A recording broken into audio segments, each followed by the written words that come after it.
उनकी जैकेट में एक फैमिली फोटो मिलती है जिसे देखकर उसका दिल टूट जाता है। कैसी पूछती है, मॉम आप और डैड की लव स्टोरी क्या थी? जूलिया मुस्कुराकर बताती है, टॉम हॉस्पिटल में मेरा पेशेंट था। फिर एक दिन उसने फूल और एक प्यारी सी कविता देकर अपना प्यार जताया था। रात के बीच में कैसी प्लेन से बाहर जाती है, तभी वो डरावना आदमी उसे पीछे से पकड़ने की कोशिश करता है, लेकिन जूलिया अचानक पीछे से उस पर टूट पड़ती है और बार बार चाकू से वार करके उसे मार देती है। कैसी अपनी माँ को गले लगाकर शांत करती है। अगली सुबह उस आदमी की लाश पर कीड़े गुंड पड़े होते हैं। फैमिली नोटिस करती है कि उसके शरीर पर कई काटने के निशान हैं, मतलब इस एरिया में कोई खतरनाक जीव छिपा हुआ है। जैसे ही वो लोग वहां से निकलते हैं, केकड़े उसके मुंह से बाहर निकल आते हैं। कुछ घंटों बाद जूलिया और कैसी मैप देख रही होती हैं, लेकिन बेन धीरे से आगे निकल जाता है। जूलिया चिल्लाती है, रुक जाओ, लेकिन बेन एक तालाब में झुककर पानी पीने लगता है। जूलिया तुरंत उसे खींचकर बाहर निकालती है और समझाती है कि अनजान पानी उसे बीमार कर सकता है। धूप बहुत तेज हो जाती है तो फैमिली अपने सिर कपड़ों से ढक लेती है।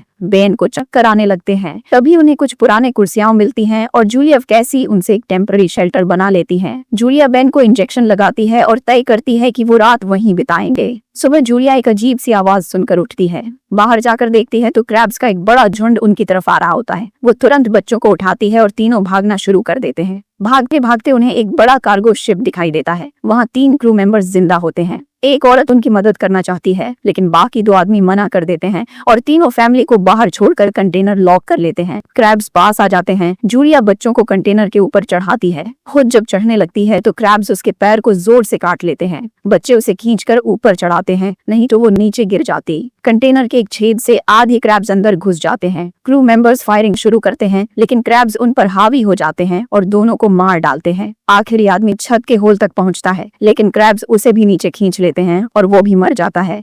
जूलिया अपने जख्म पर पट्टी बांधती है और बेहोश हो जाती है। कुछ देर बाद जब वो उठती है तो खुद को रेत के तूफान के बीच अकेली पाती है।